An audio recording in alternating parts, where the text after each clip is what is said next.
सोचिए, खरबों डॉलर पूरी दुनिया में एक अदृश्य नदी की तरह बह रहे हैं। ये है इन्वेस्टमेंट का पैसा। पर इस नदी को सही रास्ते पे कौन रखता है? कौन ये पक्का करता है कि इसमें बाढ़ ना आ जाए?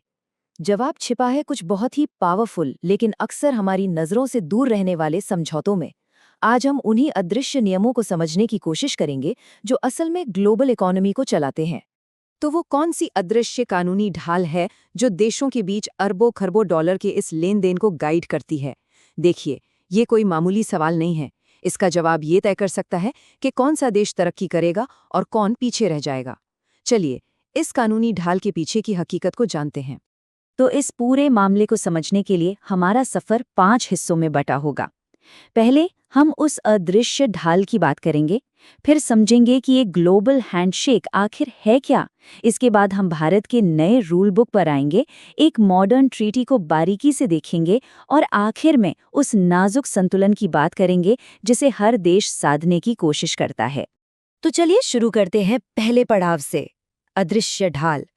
ये उन समझौतों की कहानी है जो पर्दे के पीछे रहकर हमारी दुनिया पर एक गहरा असर डाल रहे हैं। देखिए, इंटरनेशनल बिजनेस एक बहुत बड़े खेल की तरह है और हर बड़े खेल की तरह इसके भी कुछ नियम होते हैं। ये नियम इन पावरफुल रूल बुक्स में लिखे होते हैं जो ये पक्का करती हैं कि खेल फेयर हो। ये सिर्फ कागज के टुकड़े नहीं हैं, बल्कि ये वो औपचारिक समझौते हैं जो खरबों डॉलर के इन्वेस्टमेंट के लिए एक सेफ और स्टेबल माहौल बनाते हैं। तो सवाल ये है कि ये रूल बुक्स असल में हैं क्या? यहीं पर एंट्री होती है ग्लोबल हैंडशेक की। चलिए समझते हैं कि एक द्विपक्षीय निवेश संधि यानी बायलैटरल इन्वेस्टमेंट ट्रीटी, जिसे हम शॉर्ट में BIT कहेंगे, आखिर होती क्या है। BIT को आप बस ऐसे समझिए, ये दो देशों के बीच एक अग्रीमेंट है, एक वादा है। जब दो देश हाथ मिलाते हैं तो वो एक दूसरे के इन्वेस्टर्स को एक गारंटी देते हैं। एक तरह से कहते हैं, फिक्र मत करो, आपका पैसा हमारे देश में सेफ है। यही एक BIT का सबसे बेसिक आइडिया है। हर बेच के 3 खास मकसद होते हैं। पहला, इन्वेस्टर्स को प्रोटेक्ट करना। दूसरा, और ज्यादा फॉरेन इन्वेस्टमेंट को बढ़ावा देना। और तीसरा, जो सबसे मुश्किल काम है, वो है एक बैलेंस बनाना, यानी देश को अपने नियम बनाने की आज़ादी और इन्वेस्टर्स के अधिकारों के बीच एक संतुलन साधना। तो अगर हम BIT को एक सिंपल फॉर्मूले में बांधें तो वो होगा protection plus investment plus dispute solution, यानी सुरक्षा, निवेश और विवाद सुलझाने का एक सिस्टम। इन तीनों के बिना कोई भी BIT अधूरा है। लेकिन इन समझौतों को असली ताकत कहाँ से मिलती है? ये इन्वेस्टर्स को एक बहुत बड़ा अधिकार देते हैं। वो ये कि अगर किसी इन्वेस्टर को लगता है कि होस्ट देश ने उसके साथ गलत बर्ताव किया है, तो वो सीधे उस देश की सरकार पर अंतर्राष्ट्रीय अदालत में केस कर सकता है। यही वो दांत हैं जो इन संधियों को इतना पावरफुल बनाते हैं। अब कहानी में एक नया मोड़ आता है और फोकस आता है भारत पर, एक ऐसा देश जिसने इस खेल के नियम बदलने का ही फैसला कर लिया। तो अब बात करते हैं भारत के नए रूल बुक की। भारत की BIT पॉलिसी की कहानी शुरू हुई थी 1993 में, जब उसने अपना पुराना मॉडल अपनाया था, और फिर करीब 2 दशक तक सब वैसा ही चलता रहा। लेकिन 2015 में भारत ने एक बड़ा कदम उठाया, एक बिल्कुल नया मॉडल BIT पेश किया। ये सिर्फ कोई छोटा-मोटा अपडेट नहीं था, ये सोच में एक बहुत बड़ा बदलाव था। तो सवाल ये है कि इतने बड़े बदलाव की जरूरत क्यों पड़ी? वजह थी कि पुराना जो बैलेंस था वो बिगड़ गया था। नया मॉडल उसी बैलेंस को ठीक करने की एक कोशिश है, इन्वेस्टर के अधिकार और सरकार की रेगुलेट करने की ताकत के बीच। भारत ने साफ कर दिया कि इन्वेस्टर्स की सुरक्षा जरूरी है, लेकिन देश की संप्रभुता की कीमत पर नहीं। ठीक है, ये तो हुई थ्योरी की बात, पर असल में ये नई सोच काम कैसे करती है?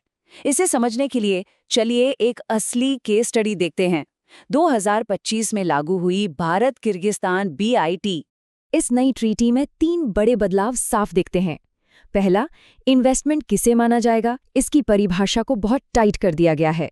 दूसरा, सरकार ने अपने पॉलिसी स्पेस के लिए कुछ खास छूट यानी कार्व आउट रखे हैं। और तीसरा, विवाद सुलझाने के तरीके को पूरी तरह से बदल दिया गया है। देखिए, पुरानी ट्रीटीज में एक क्लॉज होता था, मोस्ट फेवर्ड नेशन या MFN। ये एक तरह से इन्वेस्टर्स के लिए एक लूप होल था। वे किसी और देश के साथ हुई बेहतर ट्रीटी का हवाला देकर अपने लिए भी वही फायदे मांग सकते थे। इसे ट्रीटी शॉपिंग भी कहते थे। नई ट्रीटी ने इस दरवाजे को बंद कर दिया है ताकि सबके लिए नियम एक जैसे रहें। तो सरकार ने अपनी रेगुलेट करने की पावर कैसे बचाई? उसने कुछ जरूरी एरियाज को इस ट्रीटी के दायरे से बाहर कर दिया है, जैसे टैक्सेशन, सरकारी खरीद, पब्लिक हेल्थ की सुरक्षा के लिए उठाए गए कदम और पर्यावरण की रक्षा के लिए बनाए गए नियम। मैसेज बिल्कुल क्लियर है, इन मामलों में आखिरी फैसला सरकार का होगा। और अब विवादों को सुलझाने का रास्ता भी बदल गया है। नया नियम है, पहले लोकल कोर्ट जाओ। अब कोई भी विदेशी इन्वेस्टर सीधे इंटरनेशनल आर्बिट्रेशन में नहीं जा सकता। उसे पहले कम से कम 5 साल तक देश की अदालतों में कोशिश करनी होगी।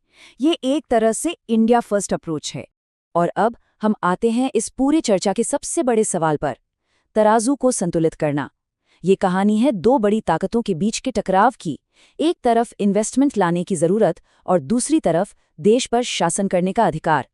एक बात समझनी जरूरी है, ये सिर्फ भारत और किर्गिस्तान की एक ट्रीटी की कहानी नहीं है। ये असल में एक ग्लोबल शिफ्ट है। दुनिया भर के देश आज इसी कश्मकश में हैं कि कैसे विदेशी पैसा भी आए और अपने नागरिकों के हितों की रक्षा भी हो। ये एक बहुत ही नाजुक डांस है। तो हम आपको इसी सवाल के साथ छोड़े जाते हैं।